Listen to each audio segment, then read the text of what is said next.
नारद जी ने कहा कि यह भागवत का पाठ आप ही को करना है, आप ही मुझे बताएंगे।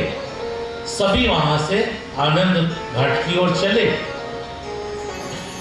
जैसे ही ये वहां विचार बन के चले तो सारे लोगों में ये खबर फैल गई कि आनंद घाट पर श्रीमद् भागवत का पाठ होने वाला है। सभी देवतागण, ऋषिगण अपने परिवारों को लेकर, गृहस्थ साधु संत अपने परिवारों को और विरक्त साधु अपने चेलों के साथ में सभी आनंद घाट की ओर चल दिए। गगन में प्रभु भक्ति के नारे गूंजने लगे। आनंद घाट पर आकर नारद जी ने एक सुंदर पीठ बना करके, आसन दे करके संकालिक ऋषि को बिठाला।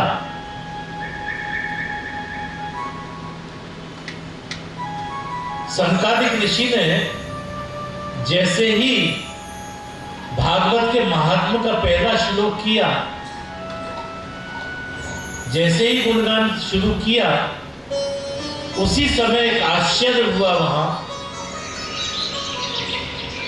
उस सभा में भक्ति देवी अपने दोनों पुत्रों के साथ प्रकट हुई और आनंद से नाच के गाने लगी। श्री कृष्ण गोविंद हरे मुरारे, हे नाथ नारायण वासुदेव। श्री कृष्ण गोविंद हरे मुरारे, हे नाथ नारायण वासुदेव। हे नाथ नारायण वासुदेव, हे नाथ नारायण वासुदेव।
भक्ति माता अपने पुत्रों के साथ वहां आई और बड़े विनम्र भाव से सनकादिक मुनि से बोले कि महाराज, मैं तो इस कलयुग में प्राय नष्ट प्राय हो चुकी थी। आपने इस कथामृत से सींच करके मुझे पुनः जीवित किया है। अब आप मुझको बताइए मैं कहाँ विराजमान हूं। तब सनकादिक मुनि ने कहा कि देवी, तुम भक्तों को भगवान का स्वरूप प्रदान करने वाली हो, इस संसार को निर्मूल करने वाली हो, इसलिए धैर्य रख करके सभी विष्णु भक्तों के हृदय में वास करो। कलयुग अपना प्रभाव सब जगह डालेगा, लेकिन तुम्हारे ऊपर उसकी दृष्टि नहीं पड़ेगी। ऐसा सुनकर के भक्ति देवी सभी भक्तों के हृदय में वास कर गई। इस त्रिभुवन में वही धन्य है जिसके हृदय में भक्ति विराजित है, क्योंकि भगवान जिसके हृदय में भक्ति को देखते हैं ना, वहां स्वयं आकर के वास करने लगते हैं।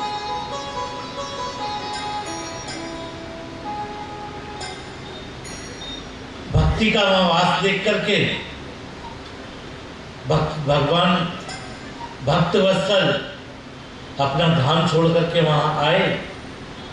बहुत ही अलौकिक स्वरूप उनका, पीतांबर धारण किए हुए, गले में सुंदर गलमाल, और भक्ति के पंडाल में आए। चारों ओर पुष्प वृष्टि होने लगी और शंख ध्वनि होने लगी। तब नारद जी ने सनकादिक मुनि से कहा, महाराज, मुझे ये बताइए कि ये जो भागवत कथा है, ये कैसे कैसे लोगों का कल्याण करती है। तो सनकादिक ने कहा कि नारद जी, ये जो कथा है ना, ये जीवित लोगों का तो कल्याण करती है, ये भूत प्रेतों का भी कल्याण करती है। तो नारद जी बोले, महाराज, ऐसा कोई उदाहरण है जब इस कथा ने किसी भूत प्रेत का कल्याण किया हो? तब सनकादिक मुनि कहते हैं, नारद जी,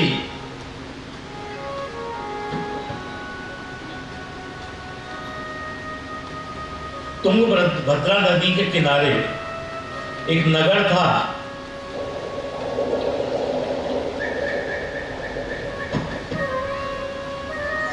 उस नगर में आत्मदेव नाम का ब्राह्मण वास करता था। बहुत ही नियम और संयमी ब्राह्मण था, संतुष्ट था, तो किसी बात की कमी नहीं थी। धुंधली नाम की पत्नी थी उसकी, बहुत ही कर्कशा।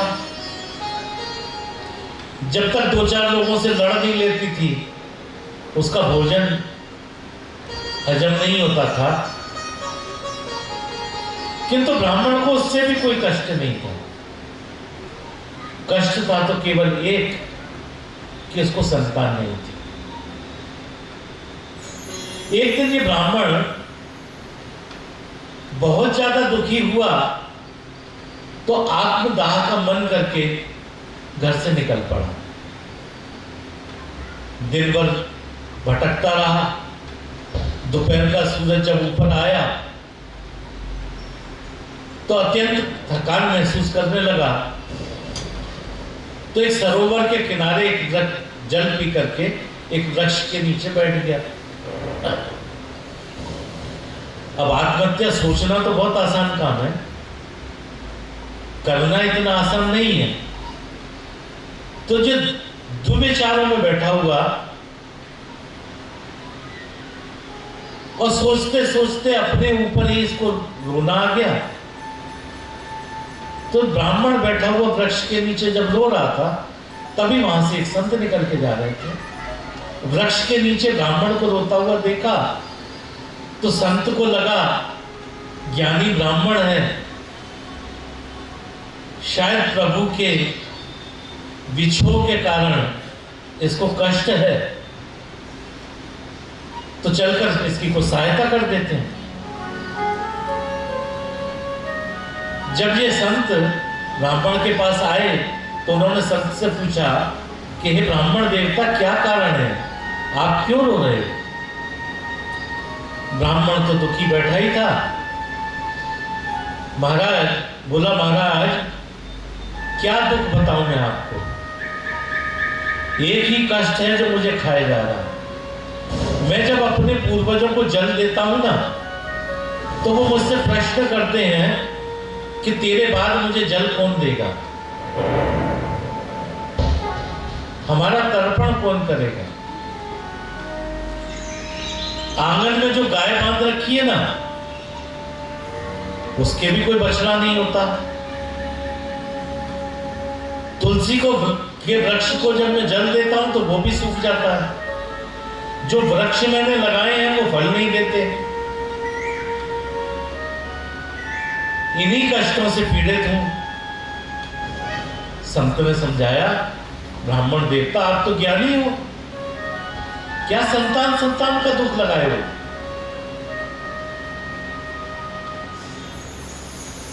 ब्राह्मण देवता बोले, महाराज आप तो संत हो, आपको क्या पता संतान का सुख क्या होता है। आंगन में जब बच्चा किलकारी करता हुआ तोतली भाषा में बोलता है, तो वो जो आनंद प्राप्त होता है उसका बोध आपको कहां है। संत ने अनेकानेक उदाहरण दिए। कहा सागर के 10,000 पुत्र थे, उनसे ही कौन सा सुख प्राप्त हुआ। ब्राह्मण बोला, महाराज उपदेश मत दो, उपदेश देना हमें भी बहुत आता है, हम भी सत्संगी करते हैं। आप तो मुझे वरदान दो कि मुझे संतान की प्राप्ति हो। अब महाराज इस संत ने जब ब्राह्मण की ओर देखा तो उसके मस्तक को देख के उसके ललाट का बोध होते ही बोले, ब्राह्मण तू क्यों दुखी है, तेरे दुखी होने से कुछ नहीं, तुझे इस जन्म में तो क्या 7 जन्म में भी कोई संतान का सुख प्राप्त नहीं होने। अब तो महाराज जी ब्राह्मण बिफर गया। एक तो ये जान गया कि संत बहुत ज्ञानी है, जो 7 जन्मों की बात बता सकते हैं, वो कितने ज्ञानी संत होंगे। तो ब्राह्मण को लगा कि कोई कल्याण कर सकता है तो यही संत कर सकते हैं। बोला, महाराज आपने मुझे छेड़ दिया, अब मैं आपको छोड़ूंगा नहीं, आप तो मुझे संतान प्राप्ति का वरदान दो। संत बोले, जो तेरे भाग्य में नहीं है वो मैं तुझे कैसे दूं। बोले, महाराज मैं कुछ नहीं जानता, या तो आप मुझे वर दो, नहीं तो मैं आपके चरणों में ये सर पटक पटक करके अपनी जान दे दूंगा। अब महाराज जी संत तो घबरा गए, आए थे प्रभु के दर्शन कराने, और ब्राह्मण गले पड़ गया और ब्रह्म हत्या का दोष और देने की बात कर रहा। संत के समझाने पर जब ब्राह्मण नहीं माना तो संत ने प्रभु को याद किया और अपने झोले से एक फल निकाल करके उसको दिया और बोला, जाकर के इसको अपनी पत्नी को खिला देना, तुम्हें पुत्र रत्न की प्राप्ति हो जाएगी। महाराज जानने वाली बात यह है कि जो संत है ना, इनसे भगवान भी डरते हैं। इनकी आस्था इतनी दृढ़ होती है कि भगवान को भी वही करना पड़ता है जो ये चाहते हैं। ऐसे ही महान संत आज हमारे बीच भी हैं। संत से फल लेने के बाद ब्राह्मण ने पूछा, महाराज कुछ नियम और बता दीजिए। कुछ नियम हो तो बता दीजिए। संत बोले नियम कुछ नहीं, सत्य का पालन करना, अच्छे विचार रखना, और ये बात का ध्यान रखना कि जब फल खाने के बाद जैसे ही तुम्हारी पत्नी गर्भवती हो जाए तो तुम तीर्थाटन के लिए निकल जाना, और तभी लौट के आना जब तुम्हें संतान की प्राप्ति हो जाए। महाराज जी ब्राह्मण फल लेकर के घर आया, आकर के उसने अपनी पत्नी को बताया कि ये फल लेके आया हूं। तो ये धुंधली हंसने लगी, कहती है फल खाने से भी कोई पुत्र की प्राप्ति होती है? अगर फल खाने से प्राप्ति होती तो क्या अब तक हमें पुत्र नहीं हो जाता? कितने फल खाए हमने। ब्राह्मण ने समझाया तो ये धुंधली तर्क करने में इसने अपनी भलाई ना समझी तो चुप हो गई। बोली अच्छा खा लूंगी। खाया नहीं, बोली खा लूंगी। अब ब्राह्मण तो खुशी के मारे बाहर निकला, बोला दोस्तों को बता के आऊं, तो बाहर निकल गया। इधर जब ये धुंधली विचार कर रही थी कि इस फल को खाऊं या ना खाऊं, तभी उसकी एक सहेली आई, तो उसने अपना वृतांत सहेली को बताया। तो सहेली ने कहा कि खा लो इसको, जब पंडित जी इतने यत्न से लाए हैं तो सेवन कर लो। तो धुंधली तर्क करने लगी, बोली बहन फल खाने से भी कोई पुत्र की प्राप्ति होती है? तो सहेली बोली खा लो तुम, नहीं होगी तो क्या जाएगा। बोली वो तो ठीक है, लेकिन एक बात बता तू मुझे, मैंने सुना है कि जब कोई महिला गर्भवती होती है तो उसका वजन बढ़ने लगता है, वजन बढ़ने लगता है, शरीर भी बेडौल हो जाता है। तो मान लो गांव में कहीं चोरी डकैती हुई या कहो आग लग गई तो मैं तो कहीं भाग भी नहीं पाऊंगी। सहेली बोली ऐसा कुछ नहीं है, तू उसको खा ले। तो बोली मैंने भागवत में कथा सुनी है कि जब सुखदेव जी अपनी मां के गर्भ में आए थे तो 12 साल तक रुक गए थे। अगर ऐसे ही मैंने ये फल खाया और मेरा पुत्र भी कहीं गर्भ में रुक गया तो मेरे लिए तो समस्या हो जाएगी। दूसरी बात मैं इस विचार कर रही हूं कि जब मैं गर्भवती होंगी तो मैं घर के कामकाज भी नहीं कर पाऊंगी, तो फिर कैसे चलेगा। सहेली बोली तू एक काम कर, जब तू गर्भवती हो जाए तो तू अपनी नंद को बुला लेना, वैसे भी जब पुत्र होगा तो उसको विदाई देनी पड़ेगी, 2-4 महीने पहले बुला लेना, और जितना वो काम करे उतनी उसकी भेंट दे देना, तेरा काम भी हो जाएगा। अनेकों अनेक प्रकार से ये सहेली समझा के गई, किंतु धुंधली अभी भी दुविधा में पड़ी रही। तभी धुंधली की एक बहन जिसके काफी बच्चे थे और जो गर्भवती हुई थी वो आई। धुंधली ने अपना रोना उससे भी दुखड़ा बोलना शुरू किया। बहन को लालच था तो धुंधली से बोली तू एक काम कर, तू जब इतनी दुविधा में है तो तू इस फल का सेवन मत कर, मैं अभी गर्भवती हुई हूं, जब ये मेरा गर्भ होगा ना तो ये गर्भ मैं तुझे दे दूंगी। तो धुंधली बोली तू मुझे दे देगी तो पता लगेगा, तेरे घर में पता लगेगा। बोले वो तू चिंता मत कर, तू कुछ धन द्रव्य मुझे दे देना तो मैं अपने पति को समझा दूंगी, वो किसी को नहीं बताएंगे। धुंधली बोली वो तो ठीक है, किंतु ये गांव वालों को तो पता लगेगा कि मैं गर्भवती नहीं हूं, तो कैसा होगा। तो बोले उसके लिए तू चिंता मत कर, मैं अभी जब यहां से बाहर निकलूंगी ना तो सबसे कह दूंगी कि वो गर्भवती हो गई है और तू घर से निकलना बंद कर देना, कुछ कपड़ा आदि बांध करके जतन कर लेना, और गर्भवती दिखने लगे जब उचित समय आएगा तो बता देना कि बच्चा हुआ। इस प्रकार के तर्क होने के बाद ये धुंधली संतुष्ट हुई। बहन बोली ये जो फल है, ये तू गाय को, आंगन में जो गाय बंधी है उसको खिला देना। पता नहीं इस फल को पंडित जी क्या टोना टोटका करवा के लाए, पता नहीं क्या असर करे, तो तू गाय को खिला दे। ऐसा बोल करके वो चली गई। धुंधली ने वो फल खाया नहीं और वो फल आंगन में बंधी गाय को खिला दिया। उचित समय आया तो ये इसकी बहन जब प्रसव से हुई तो उसने अपना बच्चा ला करके धुंधली को दे दिया। धुंधली ने सबको बताया कि ये मेरा पुत्र है। पंडित जी तो तीर्थाटन पे थे, उनको भी खबर भिजवाई। पंडित जी आए वहां से, उनको भी यही बताया कि ये हमारा पुत्र है। ब्राह्मण देवता बहुत प्रसन्न हुए। ब्राह्मण देवता ने समय आने पर नामकरण संस्कार का विचार बनाया। 12 माह जैसे पूर्ण हुए तो ये गाय जो बंधी थी, जिसको फल खिलाया था, इसने भी एक बच्चे को जन्म दिया। और इस बच्चे का मुख जो था, स्वरूप जो था, वो मानव का था। केवल उसके कर्ण जो थे वो गौ के समान थे, गाय जैसे कान थे।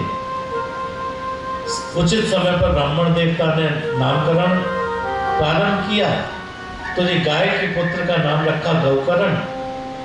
और जैसे ही अपने बताए पुत्र का नाम रखने को खड़े हुए तो धुंधली बोली, महाराज नाम आप क्यों रखोगे? 9 महीने मैंने कष्ट उठाया है तो नाम नहीं रखूंगी। ब्राह्मण देवता बोले कि देवी आप ही नाम रख लो, क्या नाम रखना चाहती हो? तो धुंधली बोली, मैं धुंधली तो मेरा पुत्र धुंधकारी। अब महाराज यह विचार करने वाली बात यह है कि यह धुंधली है क्या? ये धुंधली जो है ना, ये हमारी बुद्धि है। ये जो बुद्धि है ना, हर बात पे तर्क करती है। या सत्संग के पंडाल में आकर के बैठते हैं और हमें फल तो प्राप्त होता है, लेकिन जैसे ही घर पहुंचते हैं ना तो हमारी ये मति जो है ना, बुद्धि है, ये तर्क करने लगती है कि सत्संग में जो बताया था वो सही है या गलत है। यहां तो हम संतुष्ट होकर जाते हैं और वहां जाकर के हमारी धुंधली इस फल को खाने नहीं देती है। परिणाम क्या होता है कि बुद्धि का कोई सुधार नहीं होता और हमारे जीवन में धुंधकारी जैसे पुत्र आते रहते हैं। समय बीता, ये गौकर्ण अत्यंत ज्ञानी निकले और ये जो पुत्र था धुंधकारी, यह महाखली हुआ। छोटे छोटे बच्चों को कुएं में पटक देता था, मारपीट करता था, जुआ खेलने लगा और धीरे धीरे घर के सामान को जाकर के भी बेच करके ठिकाने लगाने लगा।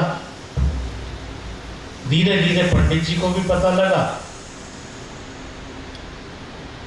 लेकिन पंडित जी को कोई उपाय दिख नहीं रहा था। स्थिति यहां तक खराब हुई कि एक दिन धुंधकारी ने ब्राह्मण देवता को भी पकड़ लिया और बोले, बताओ कहां धन है, बताओ नहीं तो तुम्हें मारूंगा। अब महाराज जी ब्राह्मण देवता बहुत दुखी हुए, दुखी होकर के बैठे थे। तभी गोकर्ण जी आए और गोकर्ण जी ने ब्राह्मण देवता को बहुत सुंदर उपदेश दिया कि ये जो देह है ना, ये तो रक्त मांस का एक पिंड है। जिसको तुम अपना कहते हो वो कितना अपना है, वो सामने है। और इस देह को प्रभु के ध्यान में लगा दीजिए तो सबसे उत्तम उपाय है। गोकर्ण के इस उपदेश को सुनकर ब्राह्मण देवता वन को निकल गए और वहां जाकर के उन्होंने भागवत के दशम स्कंद का पाठ करते करते प्रभु की शरण में चले गए। इधर धुंधकारी अकेली पड़ गई, तो इस धुंधकारी ने एक दिन अपनी मां को पकड़ा, बोला आज मैं तुझे मार डालूंगा, बता कहां धन रखा है। अब ये धुंधकारी रात के अंधेरे में घर छोड़ के चली तो एक कंधे कुएं में गिर करके इसके प्राण चले गए। उधर गोकर्ण जी ने देखा कि माता भी नहीं पिता भी नहीं, अब नंबर हमारा है। तो गोकर्ण जी भी तीर्थाटन का कहकर के वहां से निकल गए। अब ये धुंधकारी और आताताई हो गया, चोरियां करने लगा, डकैतियां डालने लगा और यहां तक है कि 5 गणिकाओं को लाकर के इसने अपने घर में रख लिया।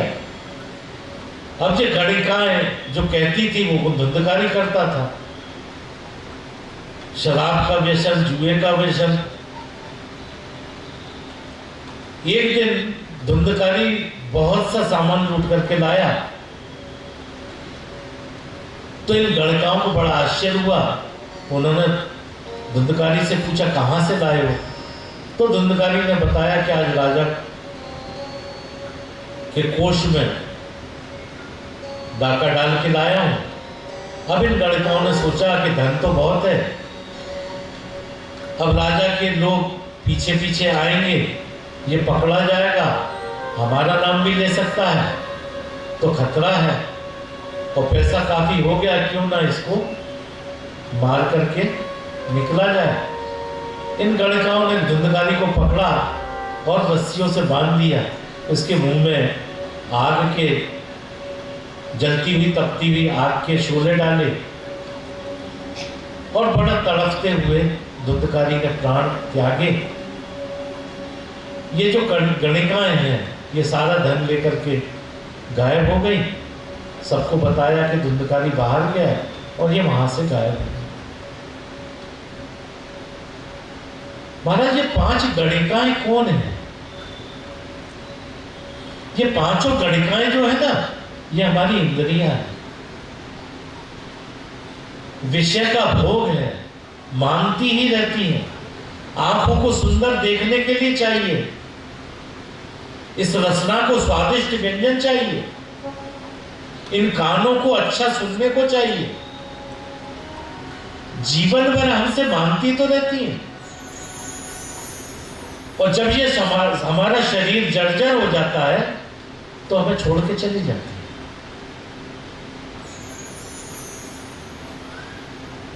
सार यही है, धुंधकारी मरा तो प्रेत बन गया। इधर गोकर्ण जी को जब पिता की मृत्यु का और भाई की मृत्यु का पता चला तो गया आदि जितने तीर्थों में गए वहां श्राद्ध किए और तीर्थाटन करते करते एक दिन अपने गांव वापस आए तो बिना किसी को बुलाए बताए अपने घर में आए, थोड़ी सी जगह साफ करी और वहीं सो गए। जैसे ही गोकर्ण जी ने सोने का प्रयास किया तभी वहां विचित्र घटनाएं घटने लगी। कभी बकरी का बच्चा दिखता था, कभी कोई आत्मस्वरूप दिखता था। तो गोकर्ण जी ने पानी को अभिसिंचित करके फेंका तो वहां एक दिव्य पुरुष, एक पुरुष प्रकट हुआ और उसने हाथ जोड़कर कहा, गोकर्ण जी मैं आपका भाई धुंधकारी हूं। तो गोकर्ण जी को बड़ा आश्चर्य हुआ, बोले हम तो जहां तीर्थ में गए थे, गया आदि जितने भी तीर्थों में गए वहां तुम्हारा पिंडदान किया, फिर भी तुम्हें मोक्ष क्यों नहीं मिला? अब महाराज यह प्रश्न उठता है कि ये जो कर्मकांड होता है, हम मोक्ष की बात करते हैं तो क्या हमें मोक्ष की प्राप्ति होती है? गोकर्ण जी ने कर्मकांड करवाया, पिंडदान करवाया, फिर भी धुंधकारी को मोक्ष नहीं मिला। तो आप विचार कीजिए ना कि जब कर्मकांड होता है तो ब्राह्मण देवता आपसे आपका हैं, गोत्र पूछते हैं, पिता का नाम पूछते हैं। अब ये धुंधकारी बेटा किसका था? या पिता के नाम पे आत्मदेव जी का नाम लिया जाता था, तो मोक्ष कहां से प्राप्त हो? इसीलिए ये आत्मा भटक रही थी। आत्मदेव गोकर्ण जी ने विचार किया, सुबह उठे, ब्राह्मणों से मशवरा किया, कुछ समझ नहीं आया, तो उन्होंने अपने गुरु सूर्यदेव को याद किया, और सूर्यदेव को याद किया तो उन्होंने बताया कि तुम धुंधकारी की आत्मा की मोक्ष के लिए श्रीमद् भागवत का पाठ करो। गोकर्ण जी ने श्रीमद् भागवत का पाठ प्रारंभ किया, ऊंचा आसन बनाया, विधि विधान से श्रीमद् भागवत का पाठ शुरू हुआ। तो वहीं जहां कथा हो रही थी, वहां एक बांस का पेड़ खड़ा, उस पेड़ में 7 गांठें थी। तो ये धुंधकारी चूंकि प्रेत था, प्रेत का शरीर नहीं होता, तो ये स्थिर नहीं हो सकता। तो स्थिर होने के लिए ये बांस की एक गांठ में आकर के बैठ गया। प्रथम दिन की कथा जैसे ही समाप्त हुई तो बांस की एक गांठ फटी, और इस प्रकार से 7 दिन में 7 गांठें फटी। 7वें दिन जैसे ही कथा का विश्राम हुआ तो एक सुंदर दिव्य व्यक्ति प्रकट हुआ और हाथ जोड़ करके गोकर्ण जी के सामने उपस्थित हुआ। तब गोकर्ण जी ने कहा कि आप कौन हो? तब उसने बताया कि मैं धुंधकारी हूं, आपका भाई हूं। आपके इस कथा सुनाने से मेरे को मुक्ति और मोक्ष प्राप्त हुआ है। धन्य धन्य ऐसी भागवत कथा जिसके श्रवण से मोक्ष की प्राप्ति होती है। और तभी वहां से आकाश से एक सुंदर विमान उस कथा मंडल में आया और उसमें से भगवान के पार्षद निकले। तो गोकर्ण जी ने पार्षदों से प्रश्न किया कि महाराज, यहां कथा हो रही है, हजारों लोग बैठे सुन रहे हैं, किंतु जो विमान आप लेकर के आए हो मोक्ष का, वो एक ही लेकर के आए हो, इसका क्या कारण है? तब पार्षदों ने कहा कि गोकर्ण जी, आपने कथा बहुत सुंदर सुनाई, लेकिन यहां बैठे हुए लोगों ने उसको आत्मसात नहीं किया। केवल धुंधकारी ने ही उसे बहुत मनोयोग से सुना और आत्मसात किया, इसलिए ये विमान एक ही आया है। आप पुनः कथा कीजिए और सब आत्मसात करेंगे तो सबको मोक्ष की प्राप्ति होगी। विमान में बैठ करके धुंधकारी को मोक्ष प्राप्त हुआ। इधर आत्मदेव जी ने पुनः एक कथा का आयोजन किया। बहुत से लोगों ने कथा का श्रवण किया और जैसे ही कथा का विराम हुआ, अनेक विमान वहां कथा मंडल में आए। और जिस प्रकार से भगवान श्री राम अपने धाम को जाने से पहले सभी अयोध्या वासियों को अपने साथ लेके गए, तो गोकर्ण जी भी इन विमानों में, इन कथा में उपस्थित लोगों को लेकर के मोक्ष धाम को गए। कथा का समापन हुआ। नारद जी बोले, भगवान आपने कथा सुनाई, बहुत ही सुंदर ज्ञान दिया है, अब इसका विधि और विधान हमें बता दीजिए। तब सनकादिक मुनियों ने बताया कि ये जो भागवत की कथा है, इसको एक कन्या के विवाह के समान इसका आयोजन होना चाहिए, उचित द्रव्य की व्यवस्था करें, एक ज्ञानी वक्ता का चयन करें जो इस भागवत शास्त्र का सार उस भाषा में जो हम समझते हैं समझा सके। सुंदर मंडप बनाए, ब्राह्मणों से स्वस्ति वाचन कराए और व्यासपीठ पर कथा व्यास को विराजित करके कथा का श्रवण करें। कथा का जब श्रवण करें तो व्यासपीठ के पर बैठे हुए व्यक्ति को ना देखें, उसके ज्ञान को न तोलें, क्योंकि जो व्यासपीठ पर विराजमान होता है वह स्वयं ही भगवान सुखदेव का स्वरूप होता है। और वैसे भी धर्म जो है ना वो आस्था का विषय है, इसको बुद्धि से नहीं नापा जा सकता। श्रद्धा होती है तो धर्म का असर स्वयं ही दिखता है। नारद जी ने संकादिक मुनियों को प्रणाम किया, बोले आपने भागवत का महात्म्य भी बताया, उसकी विधि भी बताई, अब हमें कथा का श्रवण कराइए। संकादिक मुनियों ने कथा का श्रवण प्रारंभ किया और उसी समय वहां कथा मंडल में आए हुए सभी देवताओं ने मृदंग आदि बजाना शुरू किया। भगवान भी इस सुंदर भजनों पर नृत्य करने लगे। बहुत ही सुंदर दृश्य उपस्थित हुआ। बोलिए वृंदावन बिहारी लाल की जय।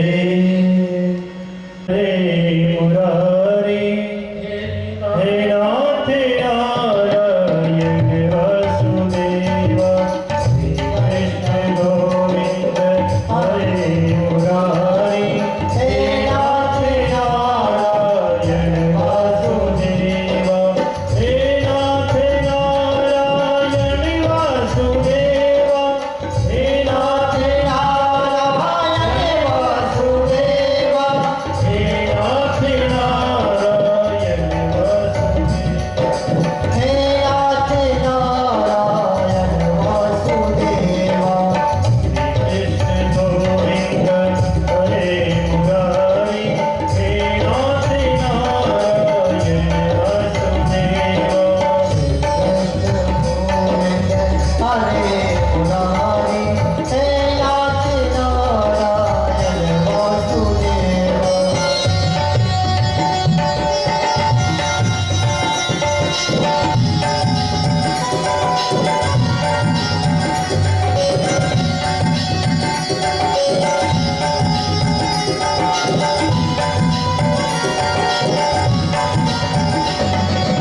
श्री कृष्ण गोविंद हरे मुरारी हे नाथ नारायण वासुदेव। श्री कृष्ण गोविंद हरे मुरारी हे नाथ नारायण वासुदेव। श्री कृष्ण गोविंद हरे मुरारी हे नाथ नारायण वासुदेव। कृष्ण गोविंद हरे मुरारी हे नाथ नारायण वासुदेव। हे नाथ नारायण वासुदेव हे नाथ नारायण वासुदेव हे नाथ नारायण वासुदेव हे नाथ नारायण वासुदेव। श्री कृष्ण गोविंद हरे मुरारी हे नाथ नारायण वासुदेव। श्री कृष्ण गोविंद हरे मुरारी हे नाथ नारायण वासुदेव हे नाथ नारायण वासुदेव हे नाथ नारायण वासुदेव। बोलिए वृंदावन बिहारी लाल की जय जय जय श्री राम, राधे जय जय श्री राधे जय जय श्री राधे।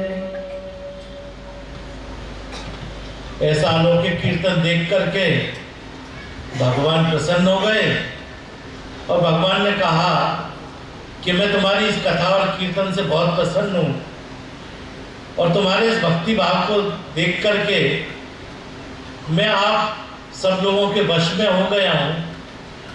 आप लोग मुझसे वर मांगो।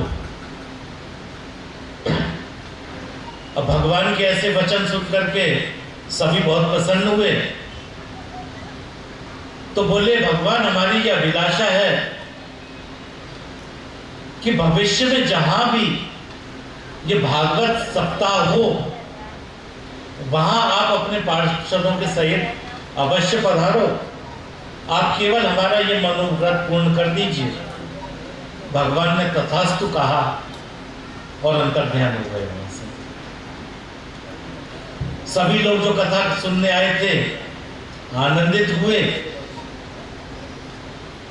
और तभी से जहां कहीं भी कथा होती है वहां भगवान स्वयं ही आते हैं अपने पार्षदों के साथ। इस त्रैलोकी में उनके लिए कुछ भी असाध्य नहीं है। तो आज भी जहां इस श्रीमद् भागवत कथा का नियम पूर्वक और विधि विधान से आयोजन होता है तो साक्षात भगवान श्री कृष्ण अपने पार्षदों के साथ कथा श्रवण करने आते हैं। यही इस भागवत कथा का महात्म्य है। महात्म्य को यहाँ विराम देते हैं। कल से हम भागवती कथा में प्रवेश करेंगे। महात्मा को हम प्रणाम करते हैं। श्री कृष्णम अर्पणमस्तु।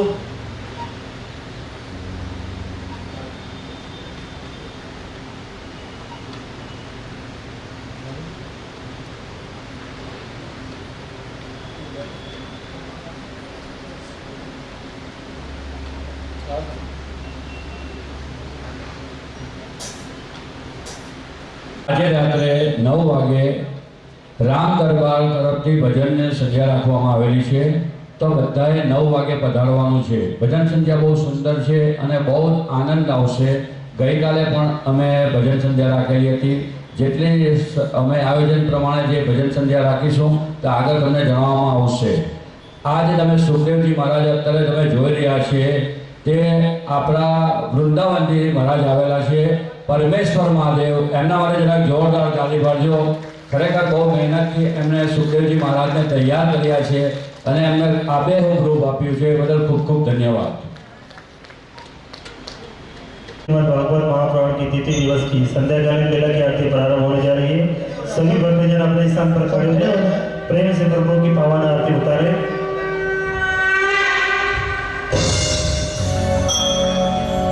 श्री बांके बिहारी तेरी आरती उतारो।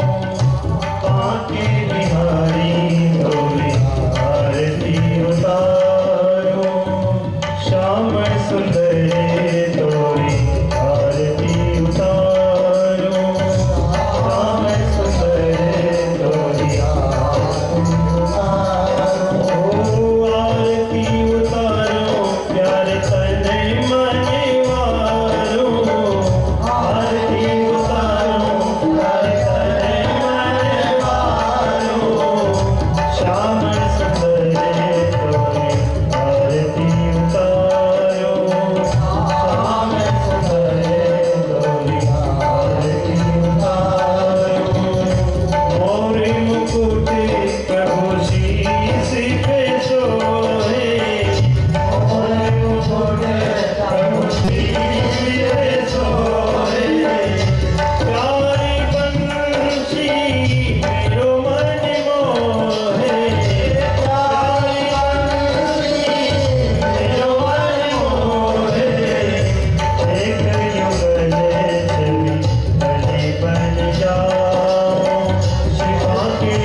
शान्तिरन्तरिक्षगो शान्तिः पृथिवी शान्तिरापः शान्तिरोगदयः शान्तिः वनस्पतयः शान्तिर्विश्वे देवाः शान्ति ब्रह्म शान्ति सर्वं शान्तिः शान्तिरेव शान्तिः श्यामा शान्तिरेति दीपावन्दनं स्व आत्मा विवन्दनं हरि ओं जगेदगमय जन्त देवा तानि कर्माणि पथमान्या सन्नतेहनाकं महिमानः शतं तत्र भूरिवे साध्या सन्ति देवाः हरि ओं राजाधिराजाय प्रसेदाहिने नमो वयं वैष्मणाय कुर्महे सेवेन कामान् कामकामाय मह्यं कामेश्वरो वैष्मणो ददातु कुबेराय वैष्मणाय महाराजाधिराजाय नमः हरि ओं स्वस्ति साम्राज्यं भोज्यं स्वैराज्यं वैराज्यं पारमेष्टं राज्यं महाराजमाधिपत्यमयं समुद्रपर्यायी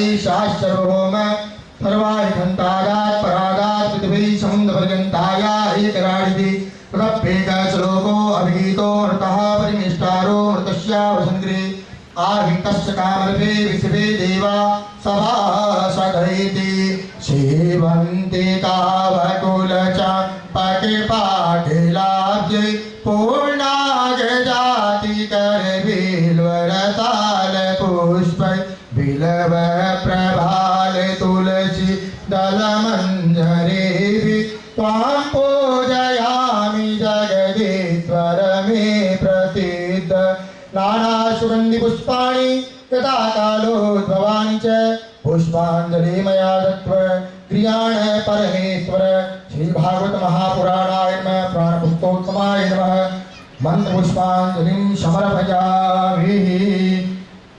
ओम यानि कानि च पापानि जन्मान्तरहितानि च तानि तानि प्रदक्षन्तु प्रदक्षिणां पदे पदे मंत्रहीनं क्रियाहीनं भक्तिहीनं सुरेश्वर यत्पूजितं मया देव परिपूर्णं तदस्तु मे आवाहनं न जानामि तवार्चनं पूजां चैव न जानामि क्षम्यतां परमेश्वर त्वमेव माता च पिता त्वमेव बन्धु च शिखा त्वमेव विद्या द्रविणा त्वमेव सर्वं मम देव पापोऽहं पापकर्माहं पापात्मा पापसम्भव त्राहि मां पुंडरीकाक्ष सर्वपापहरो कृष्णाय वासुदेवाय हरये परमात्मने प्रतक्लेशनाशाय गोविन्दाय नमो नमः। बोले कृष्ण कन्हैया लाल की, वृंदावन बिहारी लाल की, मोर मुकुटबंधी वाले की, भागवत महापुराण की, व्यास जी महाराज की, सुखदेव जी महाराज की, गौ माता की, धर्म की अधर्म का प्राणियों में विश्व का गौ माता की सत्य सनातन धर्म की आज के आनंद की नमः पार्वती पतये हरे हरे हरे महादेव। बोलियो राधे राधे बोलना सदा हंसते रहना। बोलो बच्चा जोर से सदा हंसते रहना। तुम्हारा सदा हंसते बोलना मुझे राधे राधे राधे राधे बोलना सदा हंसते रहना। जय जय श्री राधे जय श्री राधा खूब आभार। આપણે 9 વાગે રામ દરબારની સંધ્યા રાખી છે તો બધાએ અવશ્ય પધારજો। કતારગામથી ભજન સંધ્યા હોવાની છે તો ખરેખર શુદ્ધનો લાભ લેવા માટે ભાવિ ભક્તોને ખાસ વિનંતી છે કે તેઓ પધારે। કથાની અંદર જેને રાધા કૃષ્ણ બનવું હોય તો આપણા પરમેશ્વર મહારાજ છે એનો કોન્ટેક્ટ કરવો ખાસ જરૂરી છે અને એને સ્ટેજ પર આપણે બેસાડીશું રાધા કૃષ્ણ ભગવાનને।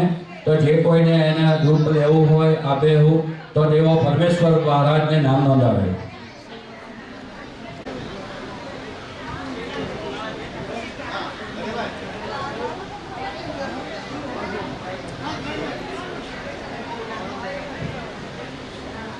કાલે કથાનો સમય 3 થી 6:30 વાગ્યાનો રહેશે.